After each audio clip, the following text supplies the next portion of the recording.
Ladies and gentlemen, I have some tragic news. Apparently, my hair doesn't want to work with me today, but hopefully it will be fixed by the time the podcast starts. So, let's play some head games.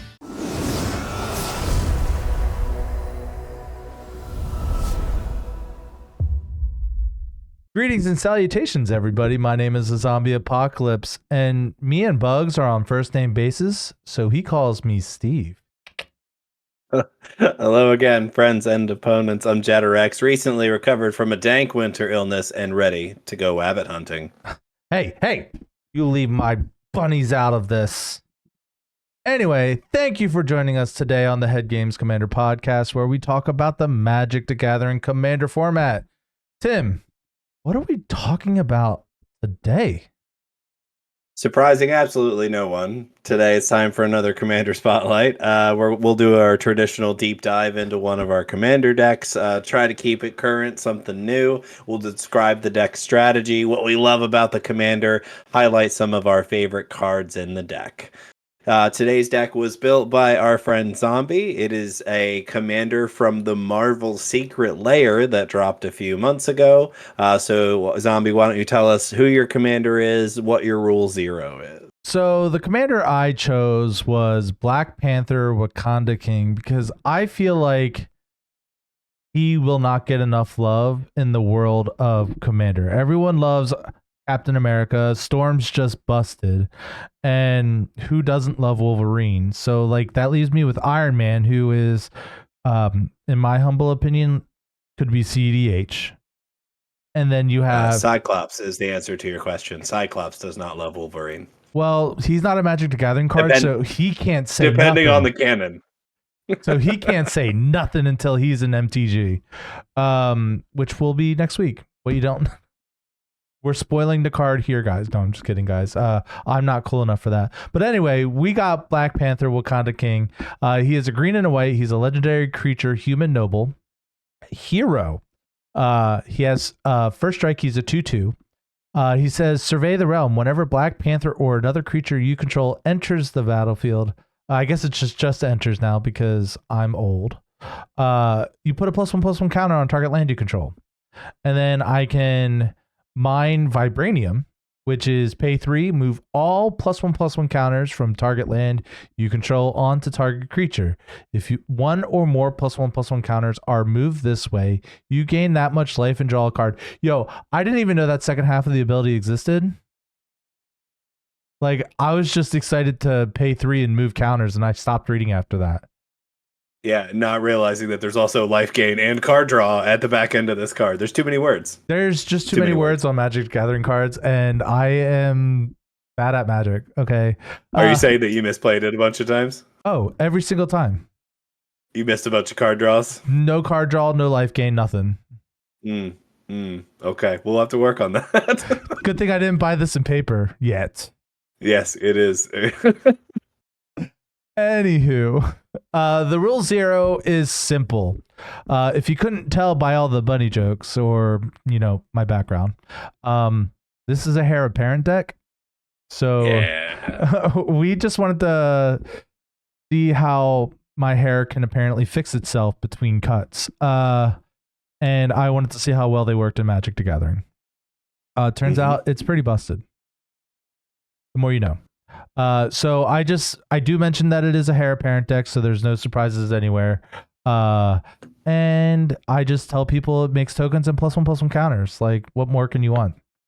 So, the power rating, it's funny. It's because like when I looked at the place where we look for the scores for Magic, I can never remember the name of that. Card Realms. Card Realms. I have it in my toolbar, so like I don't have to remember the name. But Card Realms says the deck is a power level 6, which just playtesting it and playing it the one time that I played it, it is a big fat lie. It's tough on that one because we've talked about this extensively. That ratings service, the card realms, has a very specific algorithm for how it rates things. And we've made a lot of strides recently to build decks that don't necessarily rate high on that specific thing because it prioritizes tutors, it prioritizes infinite combos, things that we actually tend to lean away from at this point. So I think even though we build decks that can be very powerful because they're synergized and they are usually optimized and have good combinations in them, not necessarily infinite combos, but I think that makes it a situation where that algorithm gives us lower power levels. I mean, and of course, the power level conversation is a continuing thing in our little part of the world where we're all trying to figure out what is the common language for power level. But I would actually argue that this one is a little lower on the scale. It is capable of big things, as any good Right. commander deck should be, but I think that it is not necessarily. I would not consider this high powered. Yeah, that's fair. Like I would never say this is CDH capable or anything like this. I would say like because in when you go to a Magic event, which we are going to MagicCon Chicago, so look for us there. Yeah, come see us. Come play games with us. Be like me and look for your favorite content creator, which is me, obviously, and our buddy Tim. So look for us and we'll play games with you. But anyway, they have 4 categories. They have CDH, like competitive. What was it? Like challenging, casual, and then there was a 4th one that I don't necessarily remember, but maybe there was only 3. There's only 3 that I'm aware of, but they also had they had pauper tables. Oh, They that's had what it pauper was. commander tables. So just like as a whole, like I try to find myself in the challenging side of things, and I think this deck could hold its own in a challenging pod. So I mean that's where I look to be at. I definitely have some casual decks. In fact, I would probably say I would have 2, but the one casual deck is quite powerful, which is my Door to Nothingness deck. And then the other casual deck is my multiverse guide to the multiverse. So, but that's a different story for a different day. We should probably go on to the strengths and weaknesses of this deck. I would definitely say one of the strengths of this deck is the mana curve is really freaky deaky low. Like when you have 30 cards that cost 2, because I do have other cards that aren't heir apparent that cost 2. I think the total was 25 heir apparents in the list. I accidentally closed the tab. But I have 23 actually. So when you have a list that has such a low curve, when you're able to start doing multiple things a turn is way faster, even if you don't have ramp. So when this deck has ramp, I'm doing multiple things way earlier than anyone else, and that's how you win game, by casting more spells. I will say its weakness. One of the weaknesses are if it gets hit by too many board wipes, it's just going to crumble. There's not too much recursion in the list.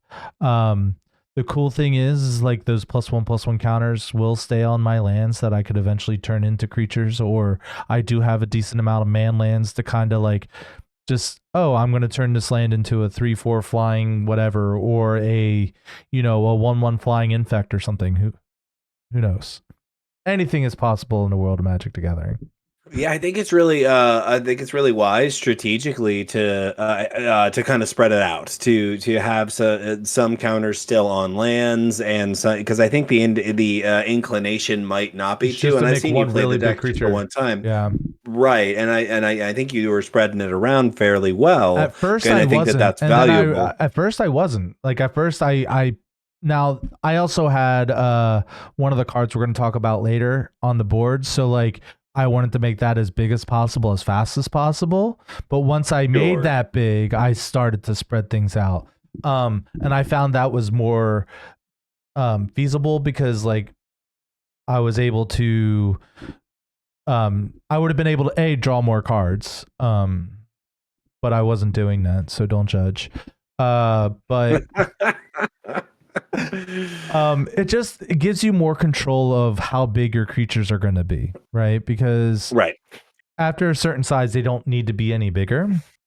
And when I like the first 4 creatures I made were like 25/25s. But then after that, I was like, you don't need 4 25/25s. I think long term, I think 10 5/5s is better than 4 25/25s or whatever. Sure. So I figured spreading it out ended up working a lot better. Yeah. Yeah, I think I mean I would agree with your assessment so far. This kind of deck, I have not actually completely finished a brew with one of these. You can have as many copies as you want in it cards. I had toyed around with Slime Against Humanity at some point, but I never actually built the deck. So I've never really seen one of these actually, or at least between the two of us. One of us has not built it and played it in our little pod. So it was fascinating to see how that changes it. And being a player who also plays in 60 card formats, I do know the difference, and that consistency creates. Yeah. And it's very different to play Commander with a sense of consistency. Like, you're going to get heir apparents. You're going to get them. You're going to get a few, and you're probably, in best case scenario, you're going to get a whole lot of them. I think by the end of that game, I had like 15 of them. So it creates a very different deck building challenge, whereas normally as Commander players, we are, guided by the singleton format, and that makes specific choices, where if we're trying to create consistency, we're doing so by having cards that do something similar, but not necessarily the exact same thing. So I actually think that qualifies as both a strength and a weakness, as many things do. A strength because once you've got your head wrapped around piloting the deck, I think the lines are going to be fairly straightforward. Yeah. That you're not going to have too much decision paralysis with a deck like this, because it's just very clear what the deck is trying to do, and doesn't have to Rube Goldberg together a win. It is make a bunch of tokens, make some of them as big as possible, and hit people in the face. But Tim, that is how the deck... The problem that I would have is, do I play the left heir apparent, the middle heir apparent, or the right heir apparent? Those are a tough choice. Tough choices. No, but you did bring up something interesting about how this is a different deck building process, and and I think I'm not gonna lie, I think I made a couple of mistakes in this list. This list isn't perfect, but it is actually a lot of fun. So like, go to my Mox field and try it out yourself. The deck list is a lot of fun, but I think some of the things that I didn't think about were like, I probably have way too many token generators in this list, like way too many, because that's something that I didn't really like think about when I was building it, where it's like, do I need, and more, like, because you get in your mind like these certain numbers that, and I don't have like perfect numbers for anything, but like, it's just like, oh, I should have about this many things in order to do something.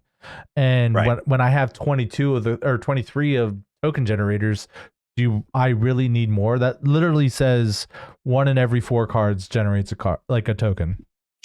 Just so. And so that's again, it's a strength because it creates a sense of consistency and you know what you're going to get, but a weakness insofar as it makes it harder to identify how many of these things do I need to have in the deck to really have it be effective. And I know that there's opinions on this as far as you can have as many versions or copies of this card as you like. There's a lot of opinions on the right number, but I think that you have to continue to play the deck and actually get it out there in the field to see what it's really, how many is the right number and how many of other similar effects you need to have to make the deck hum.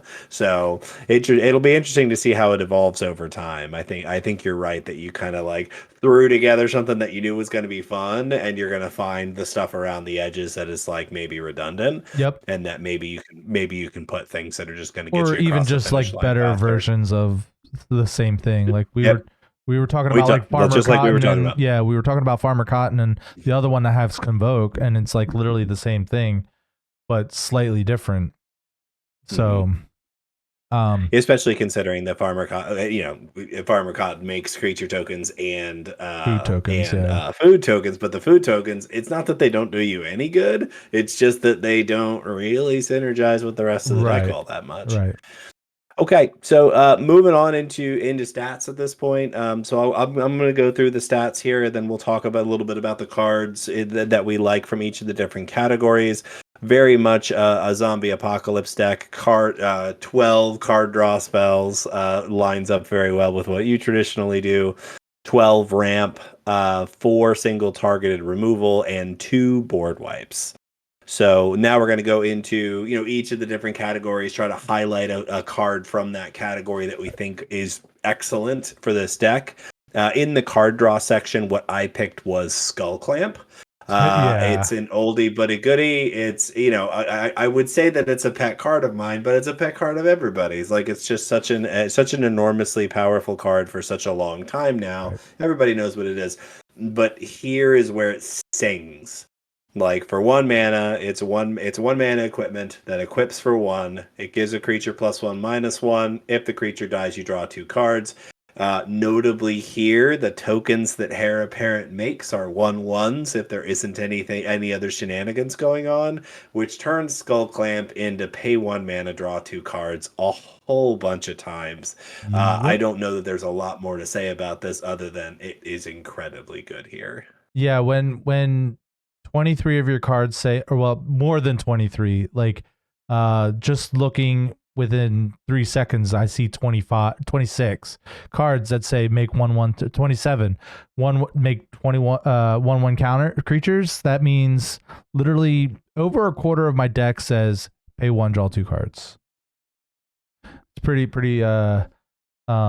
if that's not good, I want to know what good is.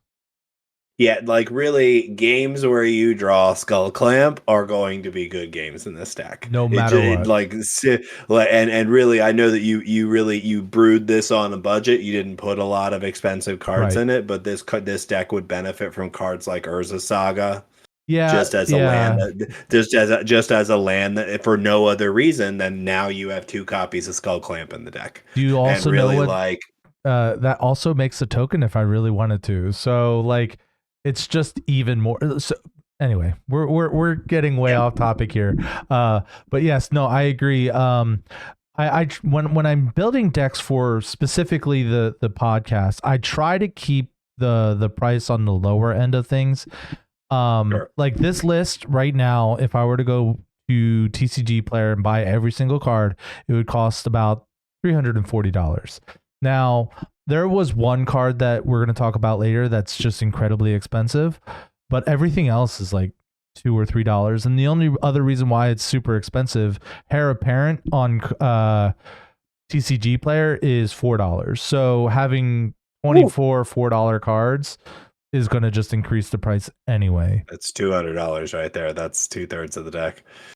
So I do try to keep these cheaper. So if you guys do decide you want to make the deck yourself, I am not going to be like, spend all your money that you had to work hard to. So I do try to make things a little cheaper on that. But we're going to talk about my card draw card now, because we are really good at getting off topic today.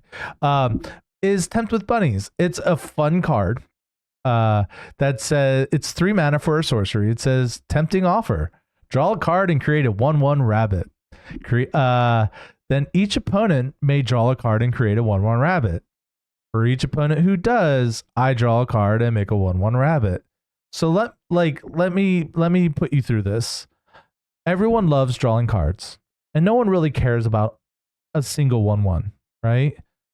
I cast this card. I got 4 cards and 4 bunnies, which then made 4 +1/+1 counters, and it was the wrong choice.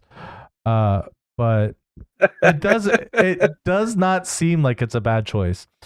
It doesn't matter how often we say it or anyone else says it. Like, don't take the offers. Don't take the tempt offers. Don't do it. Don't ever do it. Except when I cast those cards. Except for when, you know what? I'll lend that to, whenever you see a content creator do it, go ahead and just give it to them, because it's for the content, baby.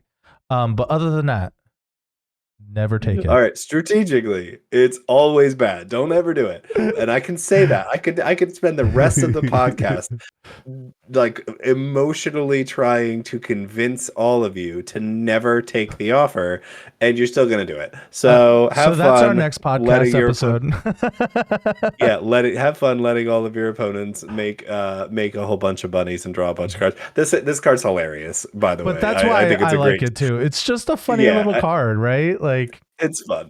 Hmm. so I think it's just a fun little card. It's nothing crazy or nothing super special, but it's just a fun card that I wanted to talk about. It's excellent. So So, the next section is ramp, and so the card I picked in the ramp category is Enduring Vitality. This is from Duskborn. It's 1 and 2 green, total of 3 mana. It's a 3/3 vigilant creature. It's an enchantment creature that's an Elk Glimmer. Most of that doesn't matter, but there is one caveat that makes it matter that it's an enchantment creature. So it's a 3/3 vigilant. Creatures you control have tap to add 1 mana of any color, so that gives it to all of your creatures. When Enduring Vitality dies, as with the entire Enduring cycle in Duskmourn, when it dies, if it was a creature, return it to the battlefield under its owner's control as just an enchantment that's not a creature. So a little better than Cryptolith Rites, does cost a little bit more, but is a little bit more resilient, turns all your creatures into mana dorks. And again, we have already identified that the whole deck is built around going super wide, so this has the capacity to create a whole lot of mana. oh yeah, yeah. So when 23 of your creatures just say add one or more 1/1 creatures into play, the amount of mana that thing can make is just absurd. And there is a lot of reusable card draw. So, like, I'm gonna churn through this deck. So, Yeah, it turns out there's a reusable card draw right there in your command zone. which, by the way, didn't know. Okay, don't judge. Turns out reading the card explains the card. Mm. So the ramp card that I picked is Ashai Soul of the Wild. So Ashai Soul of the Wild is a 5 mana legendary creature elemental. And when Ashai's power and toughness are each equal to the number of lands you control. And then non-token creatures you control are forests in addition to the other land types. So the reason why I wanted to bring this up here is because the deck list does have 43 creatures. Also, turning my creatures into lands just saves me 3 mana, but I lose 1 card draw. Right? So now I can just put the +1/+1 counters directly onto the creature without having to pay 3 mana, which is some would say wait. And you still have the option to use Just the put it on ability to mana. draw the cards and gain the life. You can still Oh move it my from god. creature to creature at I that didn't point. even think about Yeah, it that way. Oh, yeah, stop. because they're lands now, so you can target them with that ability and move them Oh to my yet god. another creature. So you can still do it. You don't miss out at all, and you could actually kind of do it as combat tricks because your commander doesn't say activate as a sorcery. It's You can do that true. whenever you want. It is true. Hmm. Oh god, this card is so good in this deck.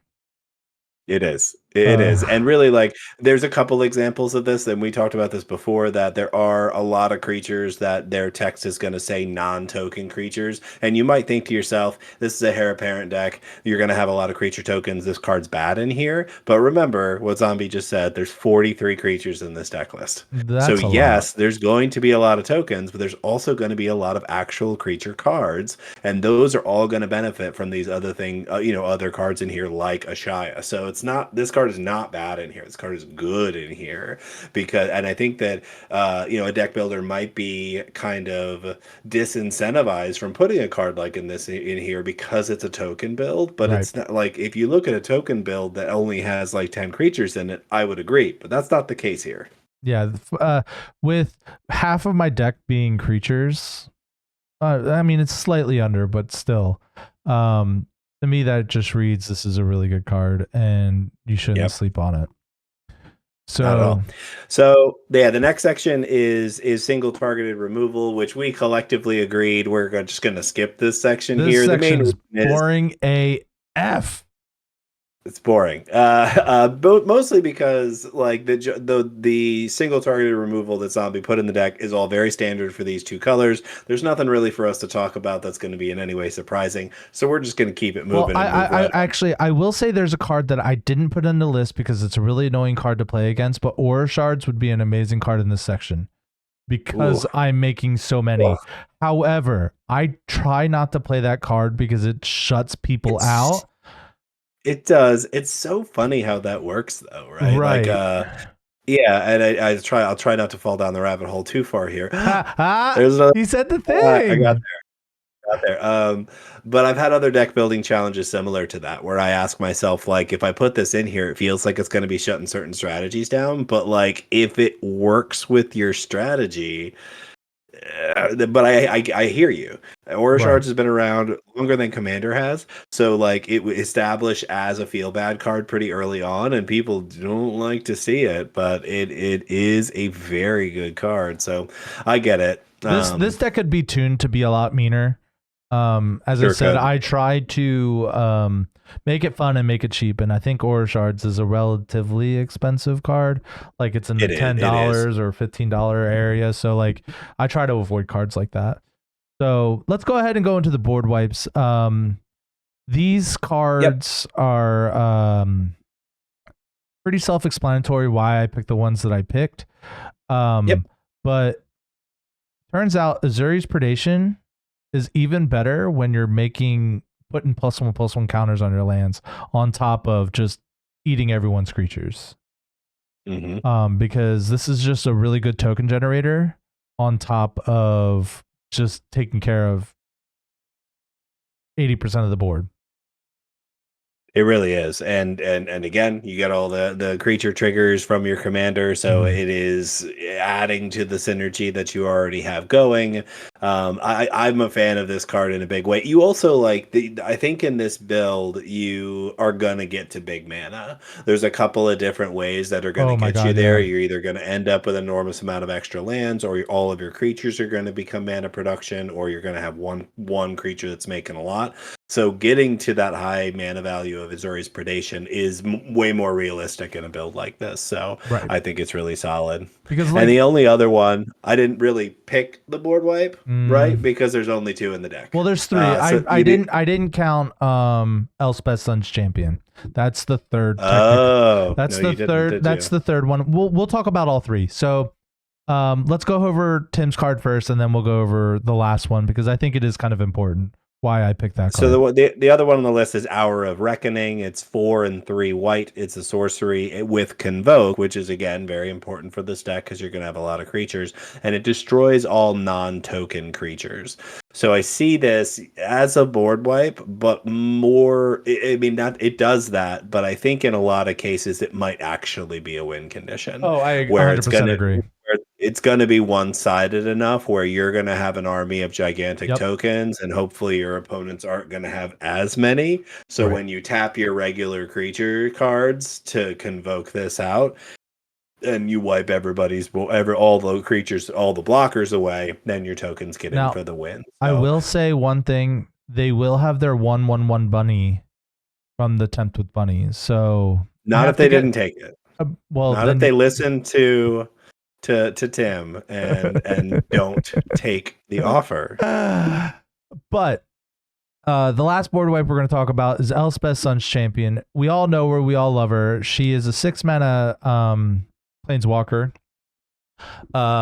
She creates I can +1 to create 3 1/1 creature tokens. I can -3 to destroy all creatures with power 4 or greater. And then I can -7 to get an emblem that say all creatures get +2/+2 and have flying. Look, it is hard for me to put a planeswalker into a list because quite frankly, they're not great in Commander, in my opinion. However, if all 3 of my abilities say, hey, this helps you out, I'm most likely going to put the card in the list. And if we are making a whole bunch of 1/1s, right? I can leave those counters on my lands.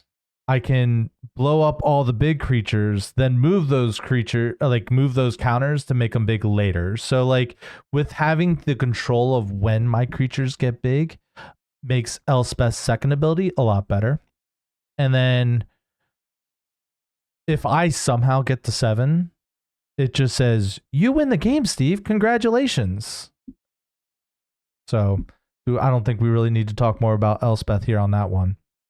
No, I think it's a great fit, and we talk a lot about if you're going to include a planeswalker, all 3 of the abilities need to synergize with your deck, and this, I think there's a reason why this planeswalker in particular is as popular as it is, and it is because it does what most people would consider to be the most important things a planeswalker should do, which is be able to protect itself because it creates creatures, and I mean, it does it in multiple ways, yeah. It does, but like I think if you look, the best planeswalkers of all time, almost all of them generate creature tokens. Yep. And this one generates a bunch. It really protects itself. And then it has the second ability has a significant impact on the board. Right. Like that's the second quality of a good planeswalker is it's going to do something that's actually going to change the game state, and in this case, it's either wiping the board or creating the threat of a board wipe. Right. And then the ultimate is something that is backbreaking. And in this case, especially in a go wide deck, that ultimate, which you're never going to get to, is backbreaking. I mean, it's plausible, but I like without a way to cheat crossing my fingers. Like I'm not going to be like, the only way I win this deck is if this thing ultimates. Like like that's not what it's in there for. But like, who knows? I might just be like, hey, 3 turns later after Elspeth, I'm ultimating it because since my board's so wide, no one was able to get to her. Like that's something that could totally happen. Okay. Yeah, I mean, in an infinite universe, anything and everything's possible. Very true. So I think we've talked enough about the board wipes. So the next part we're going to go ahead and go into is we're going to spotlight cards for each goal that I've kind of come up with.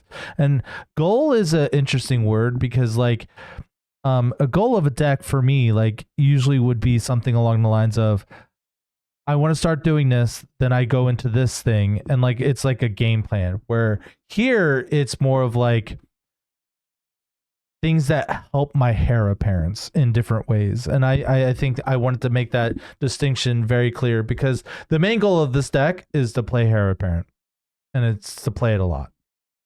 But the goals that I decided to go with were the supporting things. So the first goal that I went with was cards that support heir apparent, like clearly. The goal 2 would be +1/+1 counter support. Goal 3 is additional token generators. And then turn 4 would be to turn lands into creatures. So to make them crazy, like just crazy good, right? So yeah.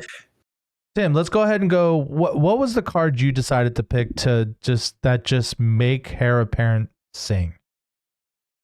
So before I do that, I do want to talk about like the goal thing that you were just talking about. So I think unfortunately sometimes we get hung up on words. Like we look at a thing and we go like, in order for me to fit it into this category, it needs to make sense. And I agree with you that we often build decks with a game plan. I need to get this piece online, then this piece online, then this piece online, and I will eventually win. But there's loads and loads of decks that don't work like that. Right. There's loads and loads of decks that are just, I actually have different categories that I need to be well represented in order for the deck to be balanced and to be effective in what it does, and this is one of those. because, as we pointed out several times, the cast Hare appearance is it. You don't have to work hard to do that because a quarter of the deck is that card. So it's easy to do that part. You don't have to like strategize how to make that happen. It's just going to happen. So in that way, then instead of having it be get to point A to point B to point C to win, it's what are the different things that I need to be successful in moving my ultimate game plan Right. forward. So here you have, instead of goals, you kind of have categories, Yep. or you Yep. have different themes that are represented. So and in the cards that support Heir Apparent, the first one is another old favorite, and it's Panharmonicon. This is a Yeah. 4 mana artifact. If an artifact or creature entering the battlefield causes a triggered ability of a permanent you control to trigger, that ability triggers an additional time. I suddenly feel triggered. That's how many times I had to say that word. Um, Zombie pointed out to me, and I had not clocked this before, that that the commander is affected by Panharmonicon. I had clocked this as a card that was uniquely good with Heir Apparent because it has an enters the battlefield ability, which gets doubled with a Panharmonicon. But Black Panther also, whenever another creature enters, put a +1/+1 counter, so it triggers multiple times. So each creature entering triggers multiple times. So this creates a cascading effect. Commander on board, Panharmonicon on board, cast an Heir Apparent with another one on Yep. board. Hilarity ensues. Like it Yep. is. Panharmonicon obviously is an old favorite, but its unique synergy with both the commander and the secret commander is perfect. Chef's kiss, baby. I don't think I don't think you could have a card that would support what this deck does more. Now, I mean, I could have gone even further in that and had all the Panharmonicon like abilities. Like I could have put a mom in here, but like again, we're talking expensive cards. We're talking about meaner cards. And um if you just want hilarity to ensue, you could go the Panharmonicon and any ETB doubling effects and go ham sandwich. Um, Mm-hmm. as I said, this deck was kind of like built on just cards that were in my brain, right? Like I got to like 80 cards in the list, and that's including the 20 Heir Apparents and my 34 lands or whatever. After that, I grabbed a couple cards in my brain. I was like, oh, these cards sound great. And then I was just like, okay, I'm going to finally, now that I only have like 10 card slots left, I finally looked at stuff. And I wish I kind of saw more of the doubling things and thought about stuff like that, but I think this list is fun. And I So think that like you've stumbled on the double trigger doublers are better than token doublers in this deck. bingo. So like when I think of Anointed Procession in this slot, it's like Panharmonicon is so much better. Correct. Because while you do have other token generators in the deck, I really think that having your commander trigger more often is really where you want to Oh, be, because absolutely. you want +1/+1 counters wherever you could get them, because that allows you to move them Right. around and get those other benefits. So the card that I picked for the helping of Heir Apparent is Rosie Cotton of South Lane. So she is a 3 mana halfling peasant. When she enters the battlefield, I create a food token. Kind of not really important, but whenever you create a token, put a +1/+1 counter on target creature you control other than Rosie Cotton. So to me, when you're 25 cards in, you can look at 25 cards in this list and you're seeing token generators. My creatures are going to get ginormous. Rosie Cotton will be sitting there all sad as a 1/1 until I pay 3 mana to make her bigger. Um, uh, I'm just going to be making so many +1/+1 counters. I make so many tokens. My creatures are going to be massive. I'm going to draw lots of cards, and it's just hilarity will ensue if this card is on the battlefield. And it's not doing the exact same thing as your commander, but it's close enough, right? Where Close enough. now when your creatures are entering, Rosie's putting counters over here, Black Panther's putting counters over here, and then maybe you've got enough mana to then take those counters. So it's almost a +1/+1 counter doubler. It's so close. But again, each creature entering creates a unique instance of that plus of the counters being distributed. So you can spread them out, you can stack them up, you can go tall or wide, and really that versatility is very useful.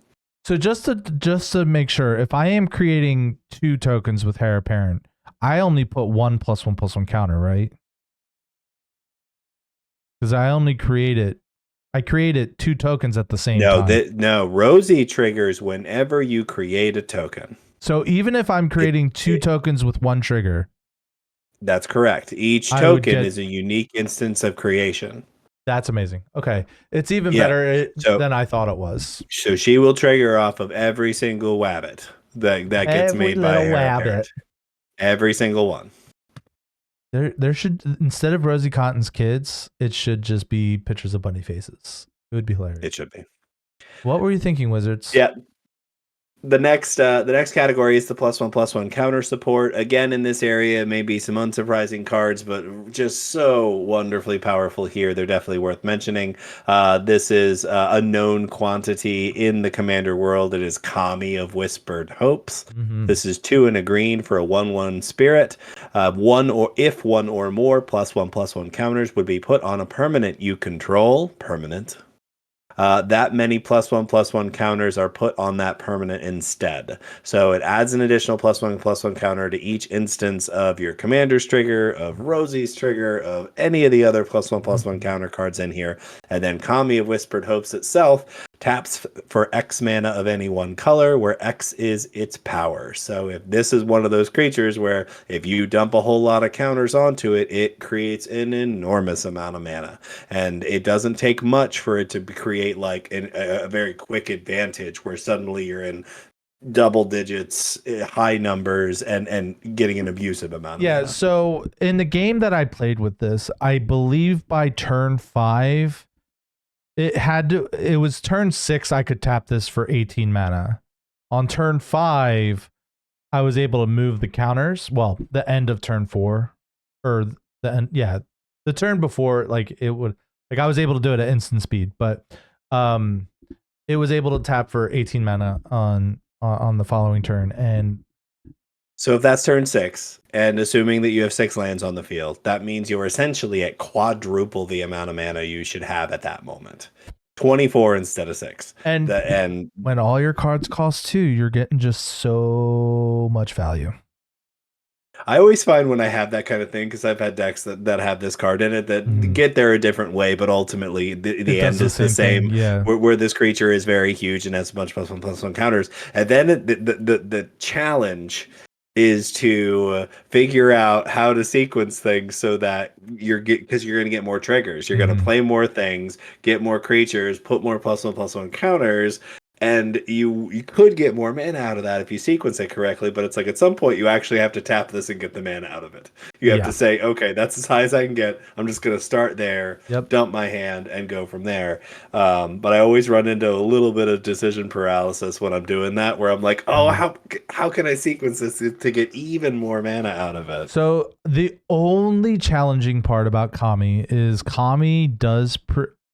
Oh, wait. It's any one color. Sorry. I was thinking of Gyre Sage, right? It's just green. Yeah. So with Gyre Sage and literally 80% of my mana pips being white, it's hard to use all of the green because like I want to play Hare Parents. Right. So it's a little bit challenging, but since Kami says any one color, it's just like, it's going to be white. Yes. It's gonna be white. Now there is certain instances that I might choose green, and one of the cards that we'll be talking about later is one of those instances. But first we're gonna go into the next section. Oh no, wait, we're gonna do my card. I don't want to spend too much time on this card because everyone knows this card. I picked the Great Henge. The reason why I picked it is because, yes, my creatures can get big, so this spell can eventually cost me only 2 green. It's adding 2 green, and I gain 2 life. But the more important part is whenever a non-token creature enters the battlefield, put a +1/+1 counter on it and draw a card. Yes, again, I make a lot of tokens, but like 43 spells are creatures. So, and why not just make my Heir Apparent slightly bigger for free? Right? And Like, you just draw more cards. Like, yeah, it to me this is a no-brainer in this deck. And I know that this is one of the like maybe the most expensive card in your build, it's the but only expensive card in this build. with so many creatures, I really feel like this one is arguably a no-brainer. This card is so good. If you can afford it and you're in the colors and you're in a heavy creature build, try to and a +1/+1 counters build, like all of those things are in there.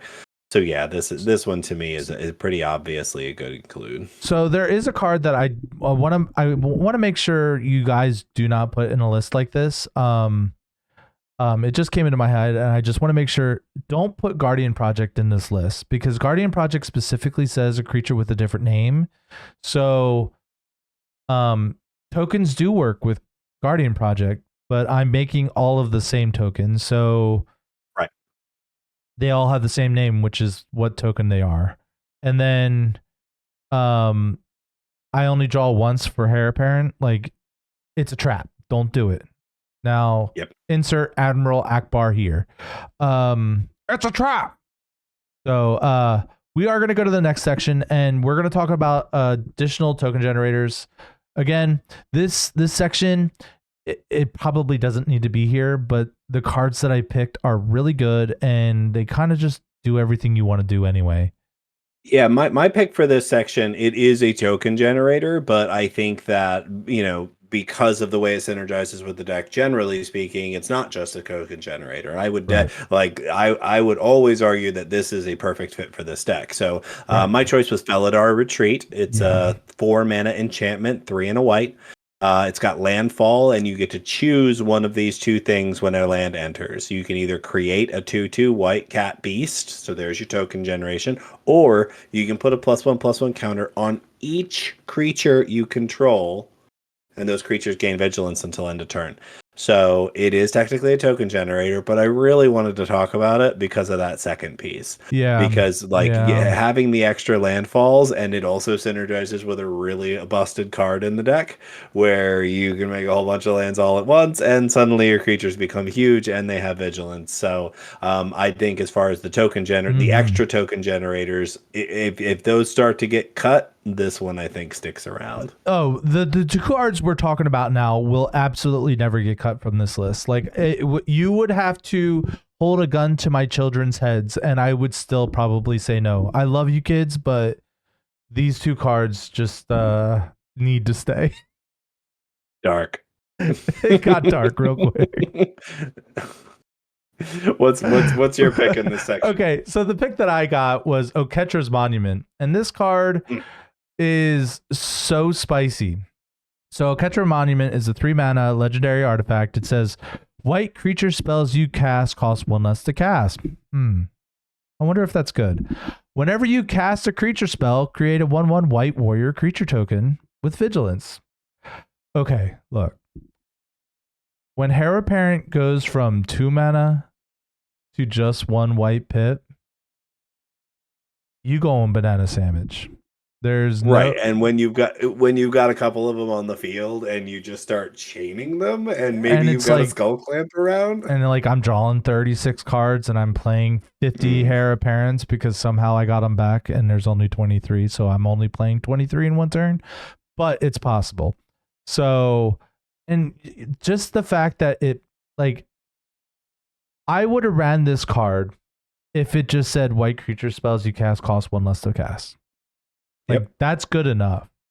But when it has that second line, because that's what Magic the Gathering always does, it just adds that extra line that just pushes things over the edge, and making 1/1 warrior creature tokens on top of it. Chef's kiss. Yep. Yeah, super good. And I think what's funny to mention about that card is that we had something of a hard time figuring out what was the best category to put it under because it Mm-hmm. fit under so It's many. just It so makes your many. creatures cheaper, so it counts as ramp. It's a token generator. It really it is such an obvious include, but so very powerful in a build such as this, where you're definitely going to be chaining those Hare parents Yeah, together. yeah, it's pretty sick, nasty. So the next section is uh instead of having to pay 3 mana to move tokens to my creatures, let's talk about just turning those lands with all those counters on it into creatures. Now, I want to Right. specifically say I'm not talking about man lands themselves. We all know Inkmoth and Blinkmoth Nexus is in this list. Yes, they're in here. I'm sorry. However, we're talking about cards that specifically turn your normal lands into creatures. Mm-hmm. So what you picked, Tim? My choice is a pet card of mine that I love very well and have ever since it was printed, and it is Nissa Vital Force. This is the other planeswalker in this build, and we made the argument that all of the things have to matter. So Nissa Vital Force is 5 mana, 3 and 2 green, starts with 5 loyalty. Its +1 is untap target land you control until your next turn, so it goes all the way around the table. It becomes a 5/5 elemental creature with haste. It is still a land. Its -3 is return target permanent from your graveyard to your hand. Its -6, its or ultimate is you get an emblem with whenever a land enters under your control, you may draw a card. So this Wow, one is wow, wee usually wow.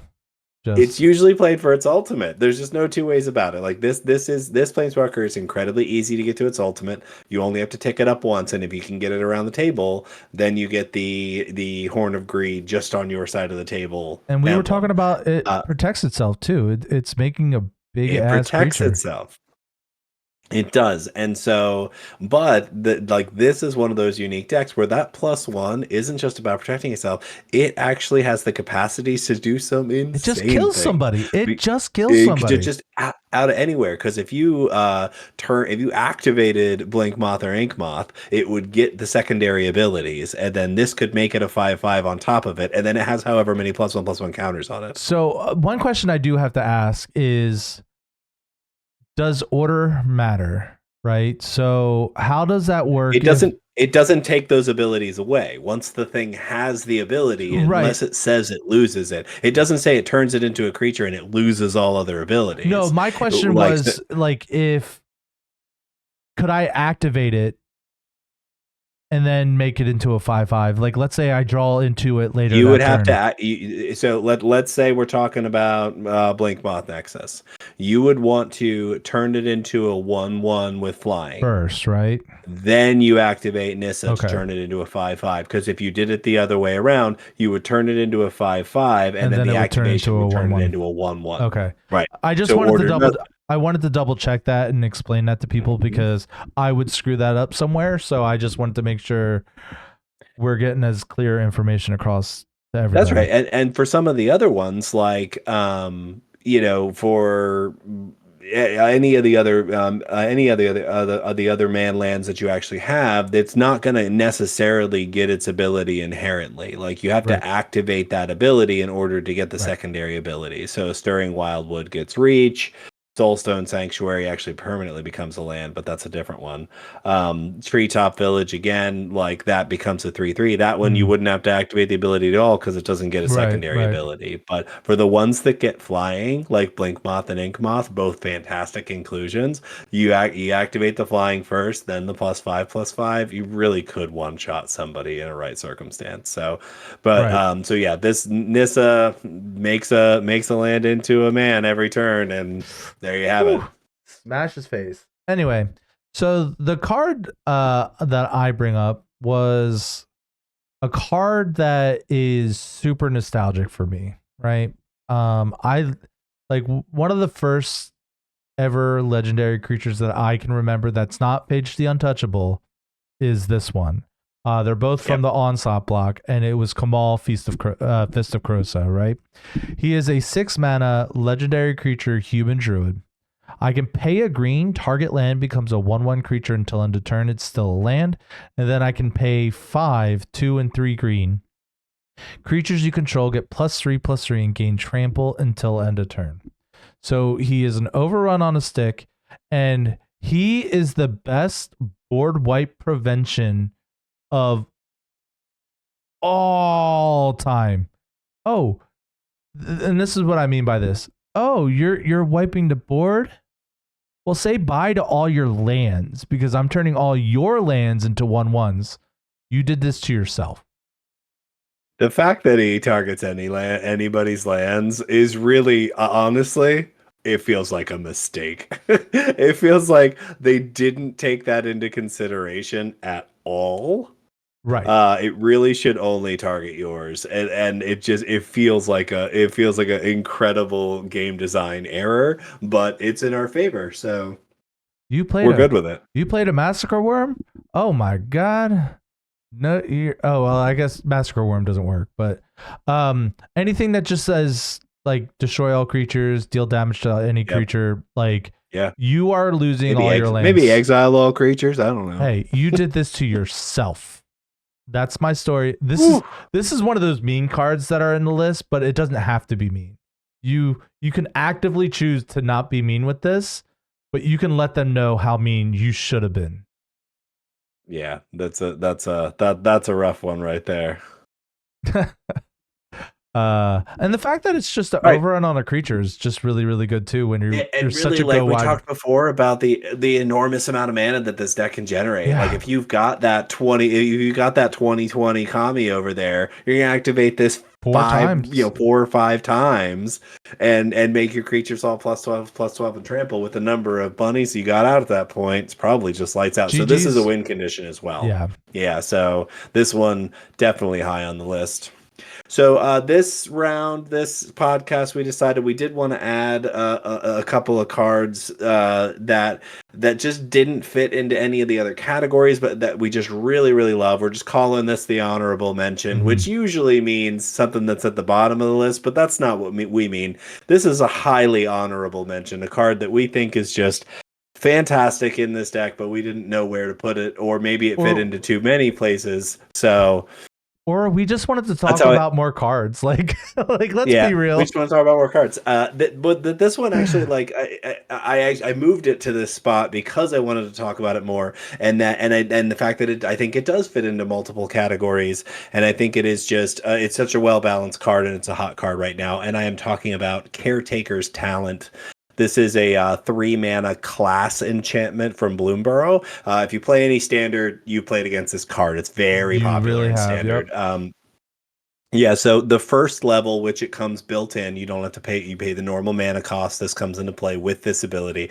It says whenever one or more tokens you control enter, draw a card. This ability triggers only once each turn. So this isn't busted card draw. It's balanced card draw. You're drawing an additional card on each of your turns. If you have ways to make tokens on your opponent's turn, which I believe the deck is capable of doing, you can get more card draws out of this. You certainly can. So you can get more out of it if you have instant speed effects. Level 2 is just 1 white, and it's when this becomes level 2, create a token that's a copy of target token you control, which really is designed to feed the first ability. If you don't have another way to make a token on any given turn, you can just copy one of your tokens, and now you get a card draw for this turn. So, and then the third one is where this really shines. It's 4 mana, 3 and a white. Creature tokens you control get +2/+2. So this synergizes so well with this deck. You're going to be drawing an extra card every turn because you're probably playing a Hare Parent. There's even a Wabbit on the card. He's a Wabbit. And once you have it all leveled all the way up, which really isn't that tall of an order, now all of your bunnies are 3/3s, which is way scarier than a bunch of 1/1s. Oh yeah. So yeah, every single level of this card. I mean, the second one's probably not super important because I'm probably only copying a 1/1 rabbit. Like, I'm not making big scary tokens. I'm making a lot of small tokens, which, I mean, I think there's only one scenario where the second ability is really powerful, and it's if you Spring Heart Nantuko something big and gross. scary. I didn't even think about that. Ugh. Yeah. So Springheart Nantuko is creating copies of you. You mentioned Tendershoot Dryad earlier, so Mm-hmm. you got to turn. And now you've got a token copy of Tendershoot Dryad. Now that 1 mana creates another copy of that. Mm-hmm. Yeah. It's a little win more, but there is a scenario where that is like really, Yeah, really, really you are powerful. absolutely right. Um, so yeah, that card's just it does everything that the deck wants. So we're gonna go ahead and go into my card. I really I've been wanting to cast this card ever since it was printed, and I haven't had the opportunity to. I only have it in one deck, and I don't play it often because it is a really mean deck. Well, it's not mean, it's just really good. So I don't play it very often. But the card is Awaken the Woods. It just says X and 2 green, create X 1/1 green forest dryad land creature tokens. So I'm making a whole bunch of dryad arbiters. And do you know what's crazy about this? This triggers my commander a lot. And if I really want to, I can just put the tokens on these creatures with no added benefits. I can just add them to these. And it just does so many things that this deck wants to do. Like, not running this would be silly. So what I mentioned a couple of things earlier in reference to this card. So the first one is Felidar Retreat. Yep. So this and Felidar Retreat equals create X 1/1s and then put X +1/+1 counters on all of your creatures. Those two cards together are so good. Like incredibly good. Like I cannot so every single and every single one of these forest dryads that you create gets the tokens. They get all the +1/+1 counters. So like just like in Magic Christmas Land, let's say I have X is 5, I have my commander and Felidar Retreat. All of my creatures are going to get +5/+5. My Dryad Arbors will enter if I decide to put the tokens on them. Would then each be 7/7s if I'm mathing correctly, because they get the 5, they are they'd 1, get and 6 then they get counters the each. additional Yep. counter. So So let's add hardened scales to that. Magic Christmas Land, we're there, man. Because each instance is 1 counter, so it gets the extra one each time. Oh Yeah, no.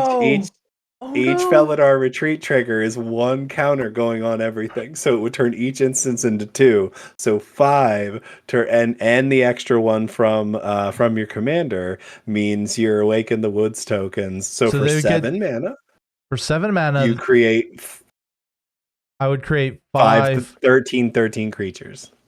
Mm-hmm. Nope. I'm sorry. I am sorry I did this to you folks. Don't buy And this maybe deck. Panharmonicons on the field. I don't know. We're in Magic Christmas Land. Let's just do it, you know? This is how good Awaken the Woods is, and it's funny because I agree with you. Like this like as soon as it was printed, it was like this is the most powerful landfall card that's ever been printed, and yet I don't see it very much, and I wish I did Well, because the it just problem is does this is such. another expensive card. It costs $15. Yeah, that's fair. I Um, think I think the 15 is fairly affordable, but that's me. I mean, I understand that not everybody's in we've the been same doing place this as a far as lot that longer goes. than others. Yeah. Yeah. So I could see this being a troublesome get. I mean, I doubt that they'll reprint it. So I don't know if it That's an will. interesting question. I think I could see it at some point. It doesn't seem like there's an extraordinary amount of demand. Like this is right where, like economically speaking, it's like this is $15. This is a $15 mythic from a set that wasn't like enormously popular. Right. So yeah, like I think $15 makes sense for this card. I'd be unhappy if it was like 30, but It's what it 15. was when I first got it. Yeah. Yeah, I look at that price tag for this card and I think that's right. That's It's correct. suitable. It's a very suitable price too.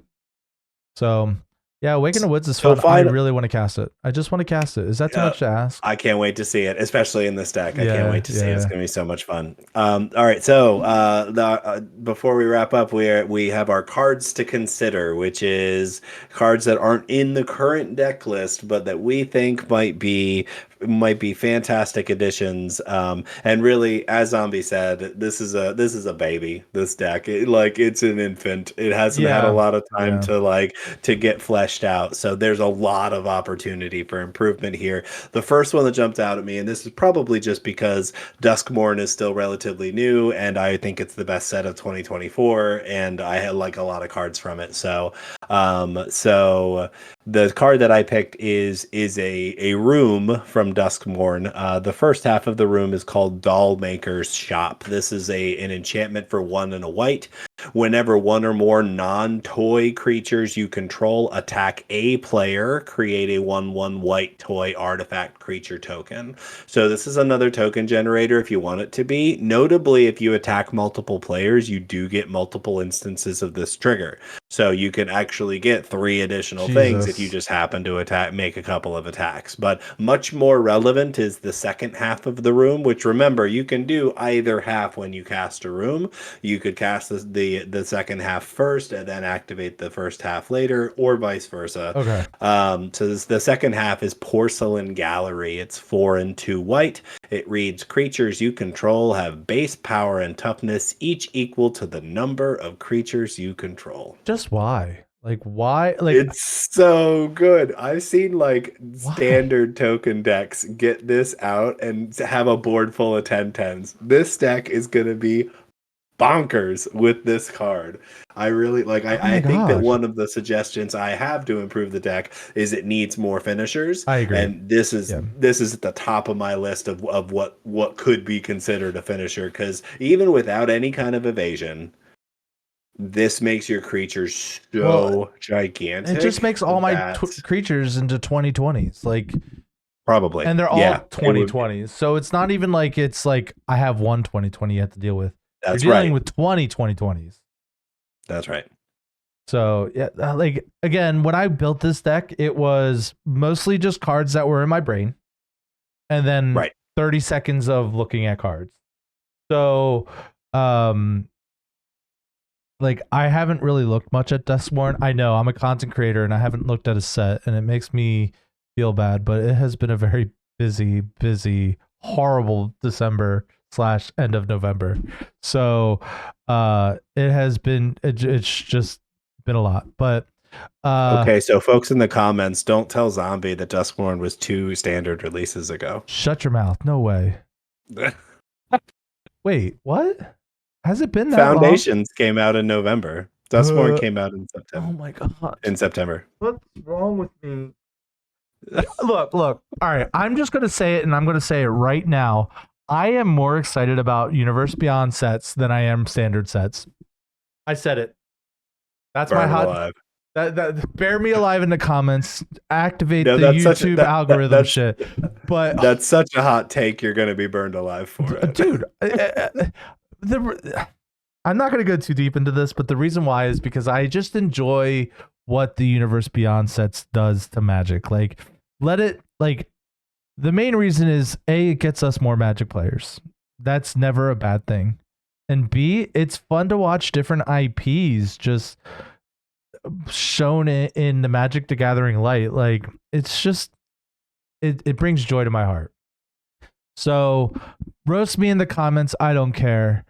Plus, like, it's just easier to look at those cards, right? There's not as many of them usually. It's a little easier that way. That's not going to be the case this year, but I there'll know be we're full getting sets this year. So what we're getting Mhm. a Spider-Man set and a We're- Final Fantasy VII set. There's 3 yeah, of them, right? and a third undisclosed set. Yes, Good there's going to be gracious. three standard playable Universe Beyond sets. So full sets. So there'll be quite a lot. I'm all for it. Okay, maybe that's what it takes for me to get more into standard. I mean, I'm such a Final Fantasy stan that like I am so excited How about many that hours set. of Final Like Fantasy 14 have you played? Okay, I don't. It's such an enormous. I have no idea. I'm sure there's a way to find out in the game, but like I have played every single numbered title of Final Fantasy that's available in the United States. I've spent so many hours of my life in the Final Fantasy realm. I have a Final Fantasy tattoo. Like I am here for the Final Fantasy Universe Beyond content. Like And I'm also a huge Tolkien fan, so I thought I was here for the Lord of the Rings one. Right? They're just out here speaking my language. Right? So, We just need a all right, Dresden file set, and then we're set. We're Golden Grams. tell us the card that I picked to say that you picked, and then we'll get out of here. Yeah. We're talking about Toby Beastie Befriender. Okay. He's a 3-mana. Whenever Toby Befriender enters, create a 4/4 white beast creature token with this creature can attack alone or block alone. And then it says, as long as you control 4 or more creature tokens you control have flying. Caw. Who, we need to make Death of the Killer, or what's that? Attack of the Killer Bunnies. And they just need to add Beastie to it, and then it's the most terrifying movie of all time. Yeah, and then they all start flying inexplicably all of a sudden. Perfect. Yeah, it sounds amazing. So to me, this is another win condition card, right? Like, it's just another game ender. The enters ability is inconsequential as far as I'm concerned. You're very likely going to have 4 tokens even without the one that this creates. But hell, if you have it, that's great. You got another 4/4. Hey, then I can populate that 4/4 with the caretaker. You sure can. So ultimately, this is really just about making the tokens flying, and if you have other things to make the tokens bigger. So really, like, these two cards go very well together. Dollmaker's Shop or Porcelain Gallery goes really well with Toby, because now your creatures are all huge, and now they're all flying, and now the game is over. The game is over, which means the podcast is over. It does. Friends, opponents, we have apparently run out of time and run out of hair jokes, so it's time for us to wrap it up. Seems about right.